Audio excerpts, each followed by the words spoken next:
Hi, I'm Sarah Davies from Philanthropy Australia with Hugh Kretser from the Human Rights Law Centre. Just trying to give a really quick overview of some of the implications of the Electoral Reform Bill. So Hugh, top 2 or 3 issues for charities and non-profits around the implications of this bill. Yeah, so this is about public advocacy. Public advocacy by charities is incredibly important to achieving their mission and for the health of Australia's democracy. What this proposed legislation will do is very significantly restrict the ability of charities to engage in public advocacy. So, in a nutshell, what it does say is that if an organisation spends over $13,500 in a year on broadly defined public advocacy, then there is a suffocating compliance regime attached to that organisation. This is things like a donor to that organisation over $250, the charity has to get evidence that that donor is an allowable donor, which at the moment they're saying you need to get a stat dec from those donors. So every day. Complete over $250, completely impractical. Maintaining separate bank accounts, having an appointed financial controller who signs off on compliance, making sure that you disclose the political party membership of your board and senior staff. Okay.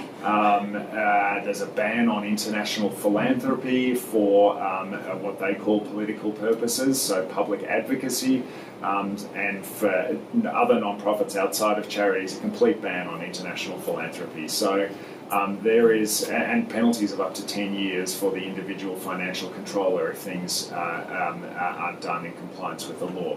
So you have a suffocating compliance regime, which we're extremely worried will result in charities doing less public advocacy.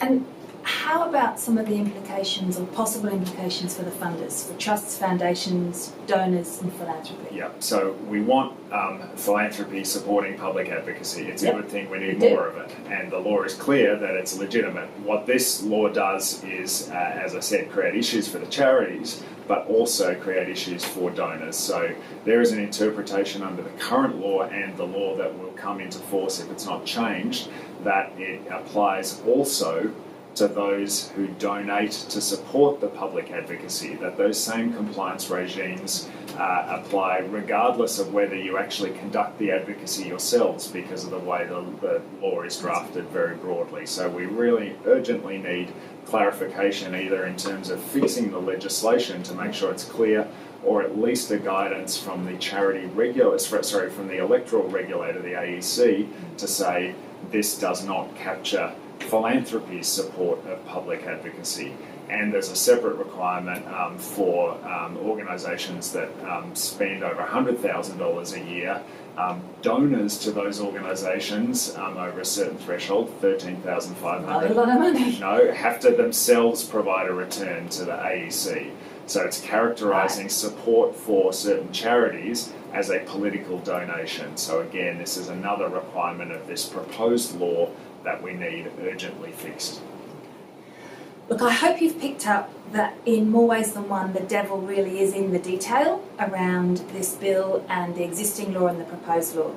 We've put some links below to some of the submissions into the government around this. Please have a look, please engage, talk to us about how you can support us in trying to exempt charities and philanthropy from this bill. Thank you.